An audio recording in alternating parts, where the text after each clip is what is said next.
So around the time that I actually started producing self-development videos on YouTube, I felt quite stuck. I don't even know how to help you out. On the one hand, I wanted to do so much, but I was just missing something that would give me that extra edge. So when I woke up, I'd have half an hour to do meditation, do yoga, but even though I had knowledge how to be healthy and how to look after myself, I was still missing something from my routine.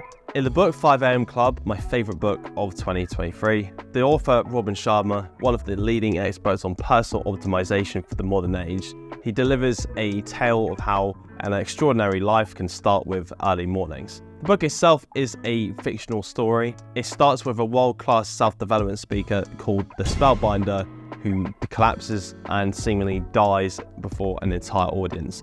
In the audience is an entrepreneur and an artist. A homeless man comes up to him and after a very long chat reveals to them that he's actually a very wealthy billionaire. The artist and entrepreneur initially don't believe him, but then the man invites the pair to come with him on an adventure to explore the world and the secrets of the 5 AM Club, a routine that he says is the foundation of many successful people's lives. They join him and over the course of the book are challenged over their preconceptions of what a good life is and how to take those steps to create one worth living. Now, the actual plot of this book doesn't matter. You can change any of the locations, the names of the characters, or even the events that happen in it. You can do all of that, but the core message is not about the plot. And what I found was that the narrative is just a way for you to enjoy the book, and it also makes it a lot more entertaining when you're reading it. But what the narrative adds is like an entertaining element to this book, and especially because a lot of the subjects are quite heavy-handed, it's nice that you've got something that is quite enjoyable to take you through that experience. The book is chock full of motivational quotes, viewpoints, self-development formulas. The book also teaches us some core lessons through the main characters. The entrepreneur is a serious, calculating woman.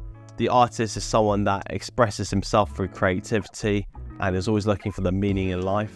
And I think what the book indicates by the end is that both of these qualities from these two characters are needed in order to survive and to succeed in this modern world.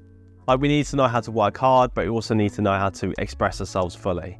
Yeah, there's quite a lot of themes in this book. Some of the themes include the damage of distraction, the importance of focus, exercise, just to name a few. There's quite a lot in this book. And this video is not going to be a play-by-play of the book. It's not going to be the entire plot of this book.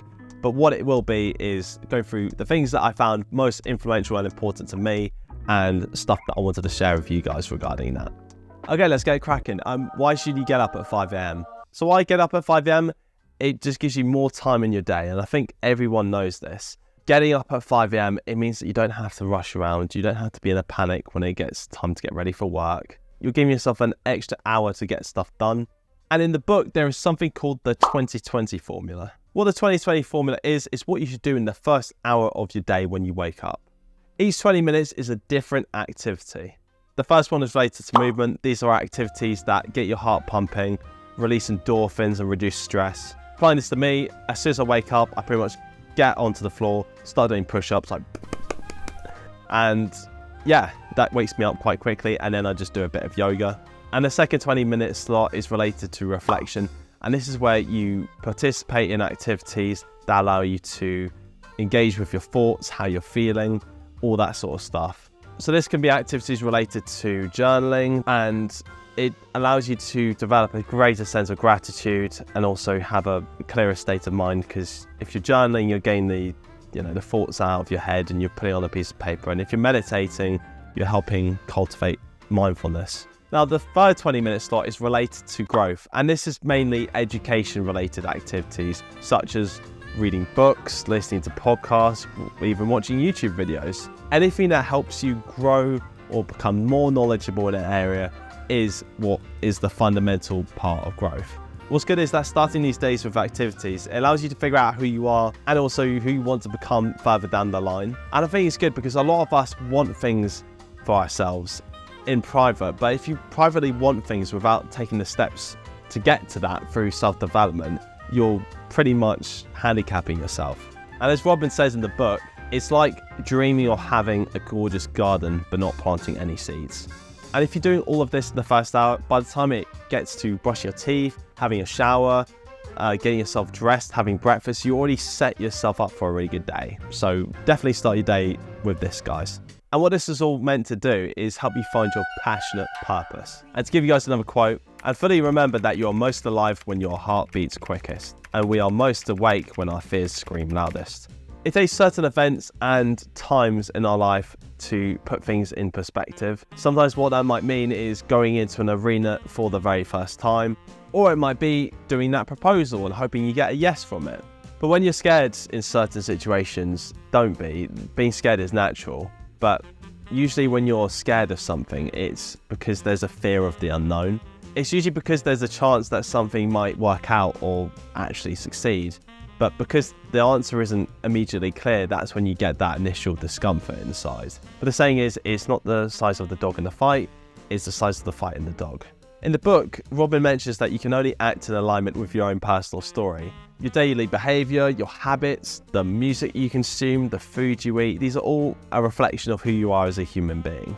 If you are someone that's sat at home on the sofa, binge watching TV, doesn't socialise, my guess is you're not going to see them on Love Island anytime soon. You can only act in alignment with your own story. If you do anything that contradicts that, you'll start to feel confused and a little bit worried. That being said, if this same person decides to, slap on some fake tan and start becoming a bit more social, who knows? Maybe they can go on Love Island. Oh my God, Casey, you've got a text. You've You've got to read it out. I've got a text.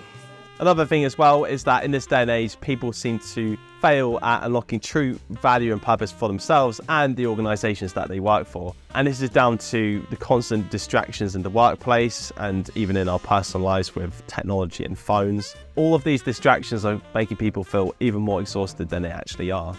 In one of my previous roles as a property manager, I found that I was making the most mistakes when I was most mentally drained, and those can't be coincidental. And what this is fundamentally down to is decision fatigue. Like when you're on your way to work, you're calling your friends, you're selecting the songs on your phone.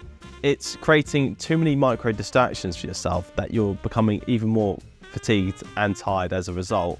And rather than allowing time for us to concentrate our efforts, we're just spreading ourselves too thin. But now, since you're getting up at 5 AM, hopefully, you need to eliminate things that contribute towards your fatigue.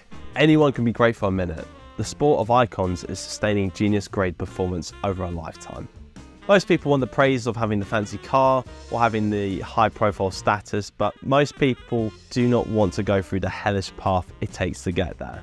And I think how true performance is unlocked is when you do things even though you don't feel like doing them. Because, at the end of the day, even though you'd rather be on your phone, you'd rather be watching TV, you're doing something that is adding value to yourself. And I think this performance, it comes from the small wins in your day. It's not doing something in front of an audience and getting a trophy. It's doing something that is personal to you, like small wins, things that are small victories for yourself. And it's said that the hours that the 95% waste, the top 5% treasure. And Anders Ericsson of Florida University found that for any performer to become immensely skilled over a period of 10 years, what they need to do is practice that skill for 2 hours and 44 minutes a day. And that's a lot more than I thought it was going to be. That's a lot of time. But what I do recognise is that that's what it's going to take to get you from point A to point B extremely fast. And it's all about the consistency. And what we know is part-time commitment gets you part-time results. And yeah, we all know this. I think bringing this back to ourselves, no matter what job you're in, no matter where you are in the world, you owe it to yourself and the people around you to do the best work possible, or at least deliver it to a high standard. Even if you know a career or an academic path isn't going to be for you, it still adds a point in your resume. It still gives you experience. That means no checking messages, no getting distracted by funny group chats, putting your phone on airplane mode or focus mode and actually putting the effort in. Now, bringing this back to the 5 AM Club, I think the reason why a lot of people don't do this is because they recognise that it's going to isolate them from the people around them. And this can be applied to anything, whether that is trying to set up a business or going in a unique career direction. If you're trying to pursue excellence, it can get very, very lonely at the top. People don't know what it's like up there. And the more you might talk about improvement and these ideas, it might just create a barrier between you and other people. But there also might be people that actually respect what you do, so there's always that as well. It does make sense since self-development scares a lot of people, since it involves a lot of uncomfortable decisions. But the nature of the 5am Club is getting used to being uncomfortable. It's not looking for people's opinions, it's chasing personal progress every day and just trying to grow over the long term. And that is what matters. Now moving on to my final point, this is about the end. So I'm going to discuss something called negativity bias. Now what's negativity bias? Now negativity bias is that we're more likely to pay attention to bad things in our lives than pay attention to the good things in our lives. So our brains have this trait, it's an evolutionary trait that helps us respond to danger. This is where we stopped ourselves getting eaten by the dinosaurs or by your creepy neighbour down the road. Like for instance, our investment in the news isn't going to be as high if we see a puppy get saved, although that's pretty awesome. But what piques our interest is if Taylor Swift cancels a concert, or if Storm Boris is just destroying everything. However, if there's something that puts life in perspective really quick, it is death. Now, I don't know if you've ever been in a life-threatening event or had friends or family close to you die, but it makes you think about things in a very different way. And if there's one tried and true tip to having a successful and meaningful life, it's actually do not die. Now, what you should do is take deep and meaningful explorations into your body every day. Take deep explorations into making your body strong, going for those long runs, meal prepping, stretching every day.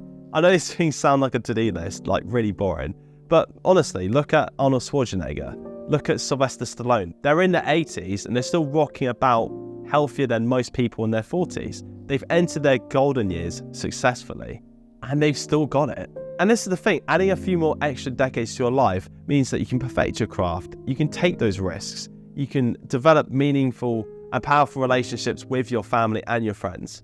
Maybe you set up a wine orchard, why not? And to bring up yet another awesome quote, I expect to pass through life but once. If therefore there can be any kindness I can show, or any good thing that I can do for any fellow being, let me do it now, and not defer or neglect it, as I shall not pass this way again. Now, the tragedy of life is that we have no idea what's going to happen in the future. We have no idea at all. It's so uncertain. Tomorrow is kind of like a bonus. It's not a right. You don't know if you're going to make it to 25, you don't know if you're going to make it to 55, you don't know if you're going to make it to 75 or 105. But what we can do now is honestly express ourselves, truly go after our desires and not be afraid of what's going to happen. And I honestly want to get to my old age absolutely exhausted. I want to be so tired, so fatigued, not because I'm ill, not because I'm regretful, but because I've lived a life that has been full of awesome shit, awesome cool things, got family around me, but there is nothing left for me in this world for me to do or experience. Take me away. That went a bit crazy. The point is, I want to be ready for death. But you know what I mean? You don't want to be having regrets, being like, wow, really wish I went skinny dipping in Australia that one time. You just don't want to have that stuff going through your brain. So why not do yourself a favour and just live with no regrets? Just do the awesome shit now. And all of these groundbreaking concepts, to bring it back to the point of this video, it comes from getting up early. It comes from making the 5am Club a habit. And what it takes for you to install a habit is 66 days of doing something. But for something like this, it's quite extreme. So do it for 22 days and then keep yourself going to 44, then go to 66. And then by then, it'll just be instinct. You can pretty much do it. It'll be like using a muscle. Anyway, guys, that is it. If you like this, comment, like, and subscribe. And I'm sure I'll see you in the next video. Take care. Bye-bye.